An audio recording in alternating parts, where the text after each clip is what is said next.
नमस्कार दोस्तों। तो लाइट में आज की हमारी टॉपिक है refraction of light. Refraction of light, ध्यान है, रिफ्रैक्शन, रिफ्लेक्शन नहीं, रिफ्रैक्शन ऑफ लाइट, प्रकाश का अपवर्तन।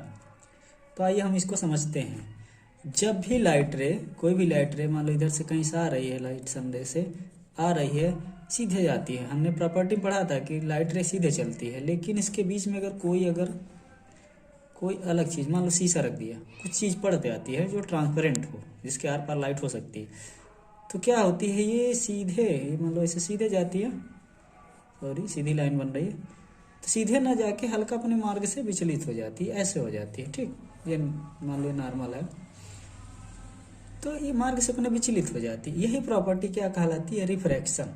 ठीक, the change of direction of light ray passing through one transparent medium to another. जब एक पारदर्शी माध्यम से दूसरे पारदर्शी माध्यम में लाइट रे जाती है, जैसे यहाँ देखो, एयर से पानी में गई है तो सीधे न जाने वजह हल्का डिफ्लेक्ट हो गई। डिफ्लेक्ट होने के कारण क्या होता है, स्पीड में चेंज, कि लाइट एक माध्यम से दूसरे माध्यम में जाती है तो उसकी स्पीड भी चेंज हो जाती है। ठीक, तो ये बात समझ में आएगी। आओ आगे देखते हैं। देखिए, एयर में 3 × 10⁸ मीटर पर सेकेंड स्पीड होती है, ग्लास में कुछ और, पानी में कुछ और। तो इसी के अनुसार इसके एग्जाम्पल आओ देखते हैं, रिफ्रैक्शन ऑफ लाइट के एग्जाम्पल। कॉइन, पानी में कॉइन है, appear to high from it real depth. पानी, जैसे ग्लास में पानी भरा है, कॉइन यहाँ है, ये मान लो 10 सेंटीमीटर पे है, आप देख रहे हो। तो अगर आप देखोगे ऊपर से तो आपको थोड़ा ऊपर दिखेगा। इसका रीजन क्या है, इसका रीजन ये है कि रिफ्रैक्शन होता है। इसकी प्रॉपर्टी में एक प्रॉपर्टी है रिफ्रैक्शन, जिसके कारण यह रियल डेप्थ में नहीं दिखता, थोड़ा कॉइन ऊपर दिखता है। 10 पे नहीं दिखेगा आपको, कहीं 8 पे दिखेगा, 9 पे दिखेगा, कहीं भी दिख सकता है। वो कौन सा मटेरियल भरा है उस पर डिपेंड करता है। Straight rod appear to be bent, जैसे पानी में हम क्या कर दिए, एक रॉड डाल देते हैं तो वो सीधे रहनी चाहिए, लेकिन हल्का बेंड हुई दिखती है, समझे, कभी डाल के देखना, तो बेंड दिखती है। इसका कारण भी रिफ्रैक्शन होता है। ये सारे एग्जाम में आएंगे, वन लाइनर पॉइंट वाले question, objective. Printed letter appear to be raised when see through a glass slab. Glass slab होता है, और यहाँ मान लो कि कागज़ कोई रखा है, इस पर कुछ प्रिंट लिखा है, ऊपर से हम देख रहे हैं अपनी आंखों से। हाँ, तो ये हमको क्या कहेगा, प्रिंटेड चीज़ें थोड़ा ऊपर दिखेंगे, जो चीज़ें प्रिंट है ऐसा लगता है ग्लास स्लैब के अंदर बना है। ठीक, चलो, तो अगला क्या हेडिंग है, refraction through a glass. Glass के थ्रू लाइट जाने पर उसका अपवर्तन में कैसे कैसे होता है, और किसके कारण वो कितना होता है, उसमें ये डिस्प्लेसमेंट, जो लाइट का डिस्प्लेसमेंट, मतलब जा रही थी डायरेक्शन में, और कितना दाएं बाएं हुई, डिस्प्लेसमेंट मतलब व्यू होता है, और किस पे डिपेंड करता है, ये डिस्प्लेसमेंट किस पे डिपेंड करता है, हम ये देखेंगे। तो ठीक, क्या देखते हैं, पहला रीजन क्या है, रिफ्रैक्टिव इंडेक्स ऑफ ग्लास, और दूसरा थिकनेस ऑफ ग्लास। देखो, एक ग्लास का हमने स्लैब लिया है मोटा सा, ठीक, पहले ये लाइट रे आ रही थी, ये क्या है, रे, कौन सी लाइट है, प्रकाश किरण जिसको बोलते हैं। प्रकाश किरण जा रही है, गई, अब इसको ऐसे जानी चाहिए, देखो नहीं गई, हल्का सा डिफ्लेक्ट हो गई। फिर देखो अंदर ये सीधी जा रही, जाएगी तो सीधे, लेकिन डिफ्लेक्ट हो जाएगी, जैसे मीडियम चेंज होगा, यहाँ चेंज हुआ, सीधी तो जा रही है लेकिन डिफ्लेक्ट हो गई। और देखो यहाँ मीडियम के अंदर ही उतने, क्योंकि मीडियम वही है तो वो सीधी जा रही है, लेकिन जैसे मीडियम चेंज हुआ तो इसको ये ऐसे जाना चाहिए था, लेकिन डिफ्लेक्ट फैल गई। ठीक, लेटरल डिस्प्लेसमेंट हुआ है, देखो कितना हुआ है, लाइट यहाँ से आ रही थी,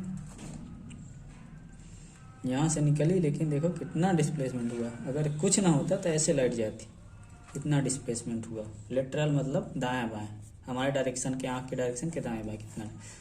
आओ आगे देखते हैं। चलो, जिस तरह हमने लॉ ऑफ रिफ्लेक्शन पढ़ा था, उसी तरह हम लॉ ऑफ रिफ्रैक्शन पढ़ेंगे, मतलब अपवर्तन के नियम।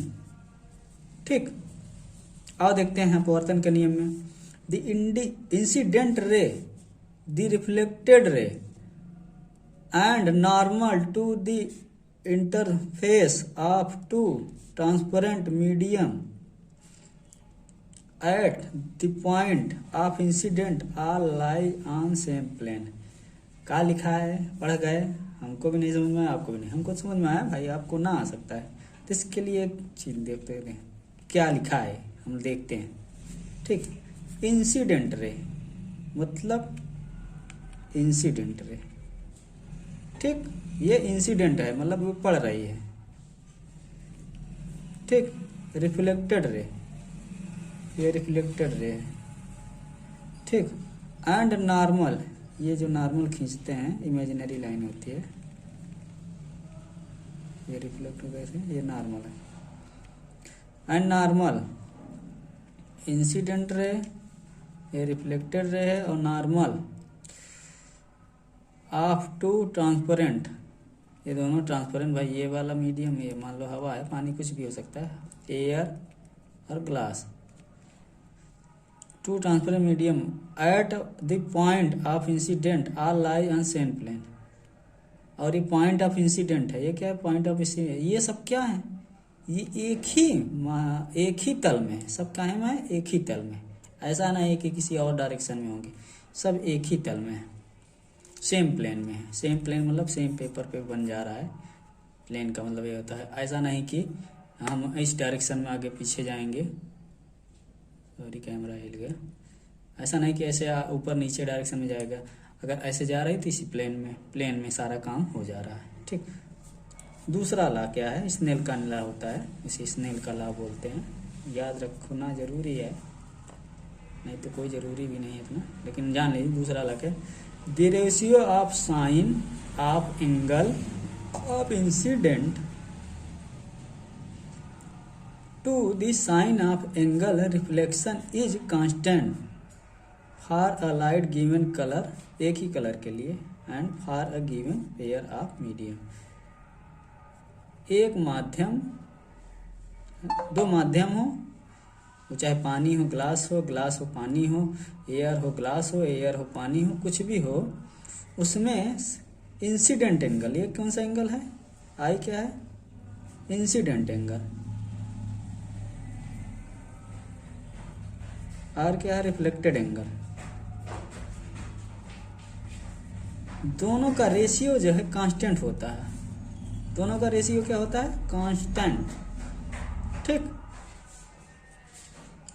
ध्यान से, sine of incident angle upon sine of reflected angle is constant. देखो इंसिडेंट यहाँ पड़ रही है, साइन है ये नॉर्मल से, और देखो रिफ्लेक्ट हो रही है, रिफ्लेक्ट एंगल ये है, इनका दोनों का साइन क्या है, कांस्टेंट है। ठीक, आओ आगे देखते हैं।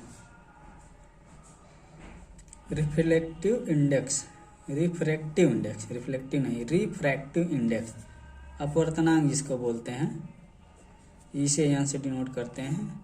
ये क्या होता है, the ratio of speed of light in given pair of medium. तो देखो यहाँ एंगल का रेशियो था, यहाँ क्या होता है, जो गिवन पेयर है उसके रेशियो, उसकी वेलोसिटी का रेशियो। ठीक, जैसे ये यहाँ मान ले वेलोसिटी v1 है और यहाँ मान ले v2। ठीक, तो n बराबर velocity of light in medium 1 upon velocity of light in medium 2, यहाँ वेलोसिटी ऑफ लाइट 1 v1 और v2। ठीक, तो इसको ऐसे भी लिखते हैं 2 1 v1 अपॉन v2, 2 1 मतलब वेलोसिटी ऑफ, देखो कैसे लिखा गया है, ये लिखने का तरीका ध्यान देना, 2 1 1 अपॉन 2 और 1 2 2 अपॉन 1, उल्टा भी सकता है सीधा भी सकता है, इधर से देखेंगे उधर से इधर से देखेंगे। ठीक, तो इसको लिखने का तरीका ध्यान से देखना, 1 2 मतलब v2 अपॉन 1 v1 और 2 1 मतलब v1 अपॉन v2, ये ध्यान देना। चलो, निरपेक्ष अपवर्तनांक, सॉरी, एब्सोल्यूट रिफ्रैक्टिव इंडेक्स। ठीक, ये क्या होता है, एब्सोल्यूट रिफ्रैक्टिव इंडेक्स। ठीक, ये क्या होता है, ये एयर में सी अपान वी लिखा है ना, सी अपान वी, यन ये एब्सोल्यूट के लिए हम ऐसे डिनोट करते हैं, C/V। ये क्या है, एयर में काहे की लाइट की, AIR, एयर में लाइट की स्पीड।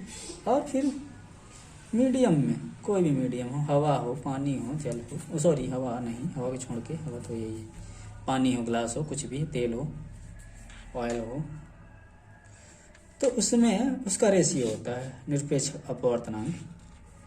तो एयर में लाइट की वेलोसिटी अपान मीडियम में लाइट की वेलोसिटी, इसी एन से डिनोट करते हैं। डायमंड में सबसे ज़्यादा होता है, डायमंड का निरपेक्ष अपवर्तनांक, एब्सोल्यूट रिफ्लेक्टिव इंडेक्स सबसे ज़्यादा है 2.42। एन का मान सबसे ज़्यादा किस में होता है, डायमंड। एन का मान अधिक होता है किसमें, डेंसर, जो जितना ही डेंस मीडियम होगा उसमें उतना ही ज़्यादा होगा, और जितना ही छिछला मतलब रियर होगा उसमें उतना ही कम होगा। एयर में 1.003, वाटर में 1.33, आइस का 1.3, कुछ लिखे हैं डाटा, हमने देख लेना। Okay, thank you.